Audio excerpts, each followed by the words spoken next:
రాష్ట్రంలో పండిన oil form పంటను రాష్ట్రంలోని ఆయిల్ ఫామ్ ఫ్యాక్టరీలకే అందించేలా తగిన చర్యలు తీసుకోవాలని మంత్రి తుమ్మల నాగేశ్వరరావు ఆదేశించారు.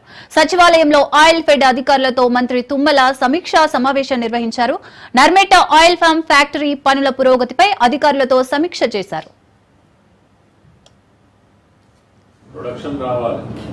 ఈ లోపల మీరు ఇప్పుడు మాట్లాడింది ఫైనల్ చేయాలి. మీకు దానికి సరిపోని ఫ్రూట్ లేదు కదా, లేదు కదా. అందుకని ప్రైవేట్ కంపెనీని మొత్తం అసెస్ చేసుకోవాలా, మీరు అసెస్ చేసుకోవాలా. అది కంటిన్యూగా 5 tons కదా ఆడాల్సి ఫస్ట్ ఇనిషియల్ గా 30 tons ఉంది సార్. దానికి తగ్గట్టుగా మీరు ఫ్రూట్ సంపాదించుకునేటట్టుగా మీరు ఈ కండిషన్ ని అవాల్ చేసి ప్రైవేట్ కంపెనీ వాళ్ళతో మాట్లాడి రేపు 1st తారీఖు నుంచే ఫ్రూట్ అంతా మీ కంపెనీకి రావాలి. That is our duty. Next అతను 4,000 ఎకరాల తర్వాత కూడా మీకే ఇస్తాడు.